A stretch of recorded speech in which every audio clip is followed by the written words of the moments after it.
Time machine की कल्पना भी भारतीय धर्म ग्रंथों से प्रेरित है। आप सोचेंगे कैसे? वेद और पुराणों में ऐसी कई घटनाओं का जिक्र है जिसमें कहा गया है कि कोई व्यक्ति ब्रह्मा के पास मिलने ब्रह्मलोक गया और जब वह धरती पर पुनः लौटा तो यहाँ एक युग बीत चुका था। अब सवाल यह उठता है कि कोई व्यक्ति एक युग तक कैसे जी सकता है? इसका जवाब है कि हमारी समय की अवधारणा धरती के मान से है, लेकिन जैसे ही हम अंतरिक्ष में जाते हैं समय बदल जाता है। जो व्यक्ति ब्रह्मलोक होकर लौटा उसके लिए तो उसके मान से 1 वर्ष ही लगा, लेकिन 1 वर्ष में धरती पर 1 युग बीत गया। बुधवार ग्रह पर तो 2 युग बीत गए होंगे, क्योंकि वहां का 1 वर्ष तो 88 दिनों का ही होता है। अब हम टाइम मशीन की थ्योरी को समझें।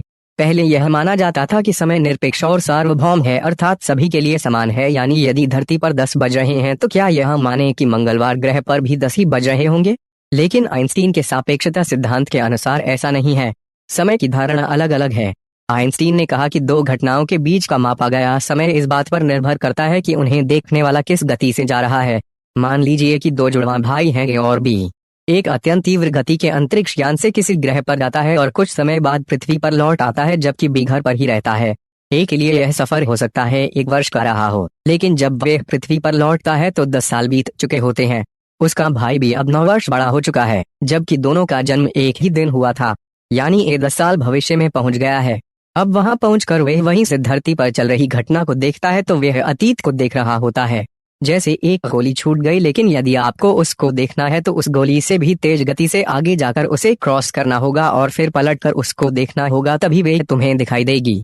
इसी तरह ब्रह्मांड में कई आवाजें, चित्र और घटनाएं जो घटित हो चुकी हैं वे फैलती जा रही हैं। वे जहां तक पहुंच गई हैं वहां पहुंचकर उनको पकड़कर सुना होगा।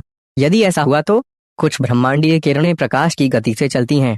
उन्हें एक आकाश गंगा पार करने में कुछ क्षण लगते हैं, लेकिन पृथ्वी के समय के हिसाब से ये 10 हजार वर्ष हुए। भौतिक शास्त्र की दृष्टि से यह सत्य है, लेकिन अभी तक ऐसी कोई टाइम मशीन नहीं बनी जिससे हम अतीत या भविष्य में पहुंच सकें। यदि ऐसे हो गया तो बहुत बड़ी क्रांति हो जाएगी। मानव जहां खुद की उम्र बढ़ाने में सक्षम होगा, वहीं वे भविष्य को बदलना भी सीख जाएगा। इतिहास फिर से लिखा जाएगा।